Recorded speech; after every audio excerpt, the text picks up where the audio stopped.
Reaction to this startling development from Kentucky Senator Rand Paul. Senator, what do you make of this?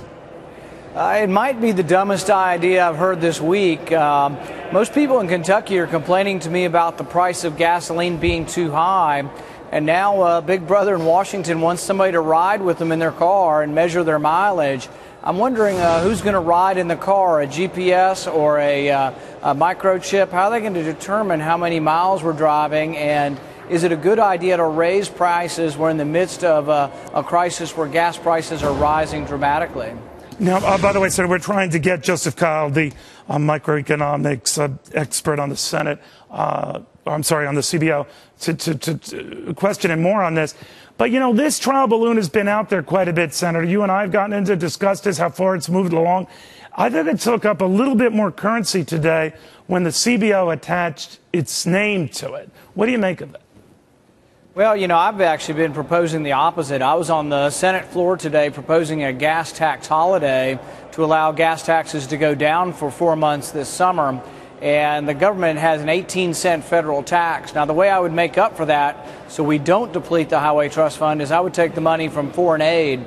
I figure that we don't need to be building schools and bridges and roads in other countries or giving it to foreign leaders who often steal it for their own personal benefit. I'd rather keep that money here, but gas prices are hurting the consumer right now, and increasing taxes is exactly the wrong thing to do. Well, this goes beyond just a gas tax, right? I mean, and ironically, no matter the efficiency of the vehicle you're driving, whether it's a plug-in Chevy Volt or not, there's no difference in what you're paying in a tax like this. Now, Joseph Kyle, this Assistant Director for Microeconomic Studies, Senator, had said that this would be a way to increase the charges that users pay and promote more efficient use of our highway system. What do you make of that?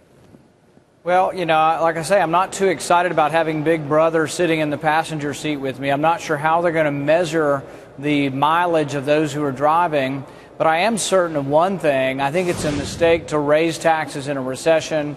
People are hurting, prices are rising. If you measure inflation today using the same parameters that we did in the late 1970s, we really have 10% inflation. It's hard to tell the working class family that when gas prices are rising and food prices are rising that there is no inflation. The working class families are finding and feeling this. So I think raising taxes would be a big mistake for a tenuous economy. Here's what makes it odd to me, even from the vantage point of maybe liberals who would support it or some Democrats who would support it as a way to conserve energy, what have you. There is no allowing for, as I said, those fuel-efficient vehicles. You're stung either way. So all this green battery push, all this other push is not. Well, that's exactly right. And if you're going to have people paying per mile, it's just, I think it's sort of an absurd notion on the face of it. But they're looking for revenue, Senator. To me, it looks like they're looking for revenue. And they're not too keen on making it all spending cuts. And this seems to be a salvo. Well, see, I think our problem up here is not lack of revenue. Our problem up here is too much spending. Just 2 years ago or 3 years ago, we were spending 21% of our gross domestic product. Now we're spending 25% of our gross domestic product. So really our problem up here is we're spending too much money.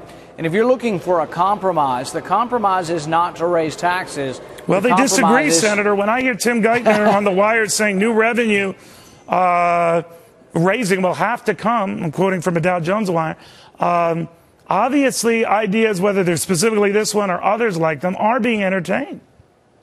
Yeah, I think they are, but I think they're on the wrong side here. I mean, if you look at and take the pulse of the American public, they're not for raising taxes. They're not for raising the debt ceiling. The American public would like us to do something like a balanced budget amendment. 70 to 80% of people are for a balanced budget amendment, Republican, Democrat, Independent, and yet we never get it done up here. And I think that's the frustration with the American people. I don't think the American people want more taxes. They don't want to increase taxes on oil companies or gas or on your car mileage. American people want us to get our fiscal house in order, and that's why they're upset with us, because they're not doing our job.